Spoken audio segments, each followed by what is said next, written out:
Assalamualaikum warahmatullahi wabarakatuh. Nama saya Dimas Judi Wahyudi dengan NIM 22108020088. Di sini saya akan melanjutkan materi presentasi itu mengenai materi ISO 56001. Untuk yang pertama itu tentang sistem manajemen inovasi.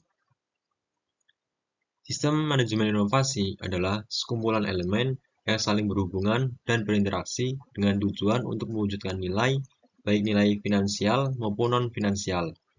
Nilai diwujudkan melalui proses inovasi yang sistematis dan berulang untuk mengidentifikasi peluang, menciptakan dan memvalidasi konsep, serta mengembangkan dan menerapkan solusi bagi pengguna, pelanggan, dan pihak berkepentingan lainnya. Kemudian ada prinsip manajemen inovasi, yaitu meliputi tentang yang pertama itu ada realisasi nilai, di mana memberikan manfaat dari peluang dan mewujudkan nilainya. Kemudian yang kedua itu ada pemimpin yang fokus pada masa depan, di mana mengembangkan pemimpin yang visioner dan inspiratif yang mempunyai pandangan yang jauh ke masa depan. Kemudian ada arah strategis, yaitu menyelaraskan inovasi dengan visi dan misi organisasi. Kemudian ada yang keempat itu ada budaya, yaitu menumbuhkan nilai-nilai, keyakinan, dan perilaku bersama. Kemudian ada memanfaatkan wawasan, memanfaatkan pengetahuan untuk menciptakan keunggulan kompetitif. Kemudian itu ada mengelola ketidakpastian, di mana merangkul resiko dan ambiguitas sebagai peluang. Kemudian ada kemampuan beradaptasi, yaitu menanggapi perubahan kondisi dan persyaratan. Terus yang ke-8 itu adalah pendekatan sistematik, yaitu mengelola inovasi menggunakan perspektif sistem. Kemudian yang berikutnya itu adalah memahami organisasi. Organisasi yaitu harus menentukan yang pertama isu-isu eksternal dan internal yang relevan dengan tujuan organisasi serta yang memengaruhi kemampuannya untuk mencapai hasil yang diinginkan dari sistem manajemen inovasinya. Kemudian yang kedua itu organisasi harus apakah perubahan iklim merupakan isu yang relevan. Kemudian yang ketiga itu ada area-area peluang untuk potensi perwujudan nilai. Kemudian ada memahami kebutuhan dan harapan, di mana organisasi harus menentukan yang pertama pihak-pihak yang berkepentingan internal dan eksternal, baik yang saat ini ada maupun yang potensial, yang relevan dengan area peluang dan sistem manajemen inovasi. Yang kemudian ada kebutuhan, harapan, dan persyaratan yang relevan, baik yang saat ini ada maupun yang diantisipasi dari pihak-pihak berkepentingan tersebut. Kemudian yang ketiga itu ada kebutuhan, harapan, dan persyaratan, mana yang akan dipenuhi melalui sistem manajemen inovasi.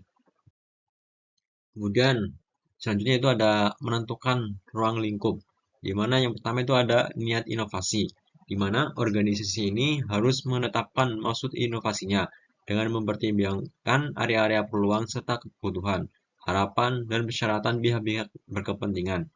Kemudian ada maksud inovasi tersebut harus tersedia sebagai informasi terdokumentasi. Kemudian yang kedua itu ada ruang lingkup sistem manajemen inovasi, yaitu organisasi harus menetapkan batasan dan penerapan sistem manajemen inovasi untuk menentukan ruang lingkupnya. Kemudian ada kepemimpinan dan komitmen, di mana secara umum pimpinan pusat itu menunjukkan kepemimpinan dan komitmen terhadap sistem manajemen inovasinya. Kemudian ada memahami, memastikan inovasi menjadi bagian integral dalam arah strategis. Kemudian ada fokus pada realisasi nilai, di mana komitmen ini menjaga fokus pada realisasi nilai berkelanjutan, baik secara finansial maupun non-finansial. Terus kemudian ada ini mendorong proses inovasi untuk menciptakan nilai dalam kondisi ketidakpastian. Kemudian itu ada selanjutnya ada manajemen perubahan. Kemudian pemimpin ini mendukung perubahan yang diperlukan dalam organisasi, baik membangun budaya adaptif untuk mendukung inovasi berkelanjutan. Kemudian yaitu ada manajemen perubahan, di mana pemimpin dan mendukung perubahan yang diperlukan dalam organisasi, membangun budaya adaptif untuk mendukung inovasi berkelanjutan. Kemudian ada kebijakan inovasi, yaitu menetapkan kebijakan inovasi, Selaras dengan visi dan misi strategi, organisasi memuat komitmen terhadap inovasi dan perbaikan berkelanjutan, menjadi dasar penetapan tujuan dan indikator inovasi demi negara dan dunia mendorong budaya inovatif. Kemudian ada budaya inovasi, yaitu pemimpin puncak harus menetapkan dan mempromosikan budaya organisasi yang diperlukan untuk mendukung kegiatan inovasi dengan cara yang pertama menganalisis budaya saat ini sebagai bagian dari pemahaman konteks internal organisasi. Kemudian ada mempertimbangkan maksud kebijakan dan strategi inovasi. Kemudian ada mendorong para pemimpin di semua tingkatan untuk menunjukkan kepemimpinan dan komitmen mereka dan bertindak sebagai panutan.